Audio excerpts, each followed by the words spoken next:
വെളിപ്പാട് അധ്യായം 18. അനന്തരം വലിയ അധികാരമുള്ള മറ്റൊരു ദൂതൻ സ്വർഗത്തിൽ നിന്ന് ഇറങ്ങി വരുന്നത് ഞാൻ കണ്ടു. അവന്റെ തേജസ് കൊണ്ട് ഭൂമി പ്രകാശിച്ചു.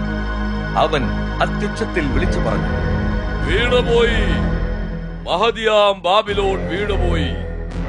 അവൾ ഭൂതങ്ങൾക്ക് നിവാസവും സകല ദുഷ്ടാത്മാക്കളുടെയും കാരാഗ്രഹവും അശുദ്ധവും നിന്ദ്യവുമായ സകല പക്ഷികളുടെയും തടവറയുമായിരിക്കുന്നു. എല്ലാ ജനതകളും അവളുടെ വേശ്യാവൃത്തിയുടെ ക്രോധമദ്യം കുടിച്ചു. ഭൂമിയിലെ രാജാക്കന്മാർ അവളുമായി വേശ്യാസംഘം നടത്തി. ഭൂമിയിലെ വ്യാപാരികൾ അവളുടെ സുഖലോലുപതയുടെ ആധിക്യത്താൽ സമ്പന്നരായി. മറ്റൊരു ശബ്ദം ഞാൻ സ്വർഗത്തിൽ നിന്ന് കേട്ടത്, എന്റെ ജനമേ, അവളുടെ പാപങ്ങളിൽ പങ്കാളികളാകാതെയും അവളുടെ ബാധകളിൽ ഓഹരിക്കാരാകാതെയും അവളെ വിട്ട് പോരുവിൻ. അവളുടെ പാപങ്ങൾ ആകാശത്തോളം കുന്നുകൂടിയിരിക്കുന്നു. അവളുടെ അകൃത്യങ്ങൾ ദൈവം ഓർത്തിരിക്കുന്നു. അവൾ തന്നതുപോലെ അവൾക്ക് മടക്കി കൊടുക്കുവിൻ. അവൾ ചെയ്തതിന്റെ ഇരട്ടി അവൾക്ക് തിരികെ കൊടുപ്പിൻ. അവളുടെ പാനപാത്രത്തിൽ ഇരട്ടിയായി കലക്കി കൊടുപ്പിൻ. അവൾ തന്നെത്താൻ മഹത്വപ്പെടുത്തുകയും സുഖലോലുപതയിൽ ജീവിക്കുകയും ചെയ്തതിന്റെ അതേ അളവിൽ അവൾക്ക് പീഡയും ദുഃഖവും നൽകുവിൻ. ഞാൻ രാജ്ഞിയാണ്, വിധവയല്ല. ഞാൻ ഒരിക്കലും ദുഃഖം കാണുകയില്ല എന്ന് അവൾ ഹൃദയത്തിൽ പറയുന്നു. ഇതു നിമിത്തം ഒറ്റ ദിവസം കൊണ്ട് മരണം, ദുഃഖം, ക്ഷാമം എന്നീ ബാധകൾ അവളുടെ മേൽ വരും. അവളെ തീയിൽ ചുട്ടുകളയും. അവളെ ന്യായം വിധിക്കുന്ന ദൈവമായ കർത്താവ് ശക്തനാകയാൽ തന്നെ അവളുമായി വേശ്യാസംഗം നടത്തുകയും അവളുടെ സുഖലോലുപതയിൽ പങ്കുകാരാകുകയും ചെയ്ത ഭൂമിയിലെ രാജാക്കന്മാർ അവൾ കത്തിയെരിയുന്നതിന്റെ പുക കണ്ട് അവളെ ചൊല്ലി കരഞ്ഞു വിലപിക്കും. അവളുടെ ദണ്ഡനം കണ്ട് പേടിച്ച് അവർ ദൂരെ നിന്നുകൊണ്ട്, കഷ്ടം കഷ്ടം, മഹാനഗരമേ, ബാബിലോണേ, ശക്തിയുള്ള നഗരമേ, 1 മണിക്കൂർ കൊണ്ട് നിന്റെ ന്യായവിധി വന്നുവല്ലോ എന്ന് പറയും.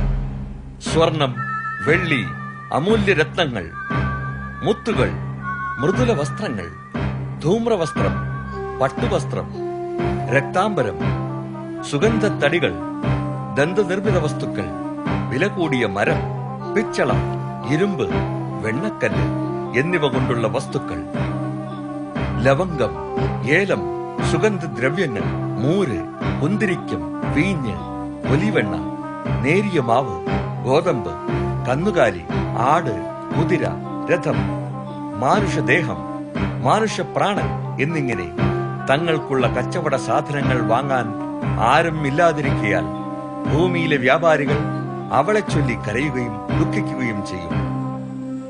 നീ കാക്ഷിച്ച ഫലം നിന്നിൽ നിന്ന് പൊയ്പോയിരിക്കുന്നു.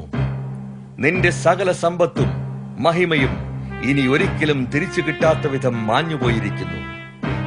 ഈ വസ്തുക്കൾ കൊണ്ട് വ്യാപാരം ചെയ്ത് അവൾ മൂലം സമ്പന്നരായവർ അവളുടെ ദണ്ഡനത്താൽ ഭയപ്പെട്ട് ദൂരത്ത് നിന്നുകൊണ്ട്, ഹല്ലേലൂയ, വസ്ത്രവും ധൂമ്രവസ്ത്രവും രക്താംബരവും ധരിച്ച് സ്വർണം, രത്നങ്ങൾ, മുത്തുകൾ എന്നിവയാൽ ശോഭിച്ചിരുന്നവളെ, ഇത്ര വിപുലമായ സമ്പത്ത് 1 മണിക്കൂർ കൊണ്ട് നശിച്ചു പോയല്ലോ എന്ന് പറഞ്ഞ് ദുഃഖിച്ചു വിലപിക്കും.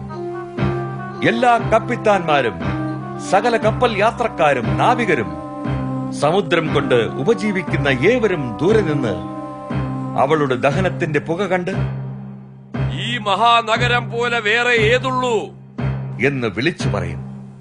അവർ തലയിൽ പൂഴിവാരി ഇട്ടുകൊണ്ട് ഇപ്രകാരം ദുഃഖിച്ചു വിലപിക്കും. കഷ്ടം കഷ്ടം, കടലിൽ കപ്പലുള്ളവരെയെല്ലാം തന്റെ ഐശ്വര്യം കൊണ്ട് സമ്പന്നരാക്കിയ മഹാനഗരം 1 മണിക്കൂറിനുള്ളിൽ നശിച്ചുപോയല്ലോ. സ്വർഗമേ, അവളെ ചൊല്ലി സന്തോഷിപ്പിൻ. വിശുദ്ധരും അപ്പോസ്തലരും പ്രവാചകരുമേ, സന്തോഷിപ്പിൻ. ദൈവം നിങ്ങൾക്ക് വേണ്ടി അവളെ ന്യായം വിധിച്ചിരിക്കുന്നു.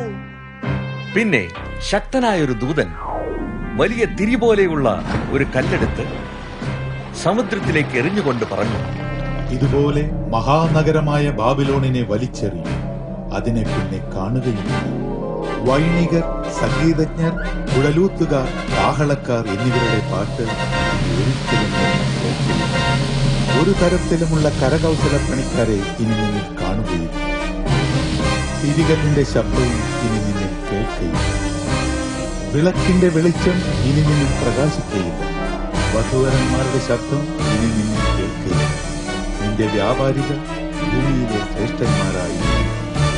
വിളക്കിന്റെ വെളിച്ചം ഇനി നിന്നിൽ പ്രകാശിക്കുകയില്ല. വധൂവരന്മാരുടെ ശബ്ദം ഇനി നിന്നിൽ കേൾക്കുകയില്ല. നിന്റെ വ്യാപാരികൾ ഭൂമിയിലെ ശ്രേഷ്ഠന്മാരായിരുന്നു. ആഭിചാരത്താൽ നീ സകല ജനവർഗങ്ങളെയും വഴിതെറ്റിച്ചിരുന്നു. പ്രവാചകരുടെയും വിശുദ്ധരുടെയും ഭൂമിയിൽ കൊല്ലപ്പെട്ട എല്ലാവരുടെയും രക്തം നിന്നിലല്ലയോ കാണപ്പെട്ടത്?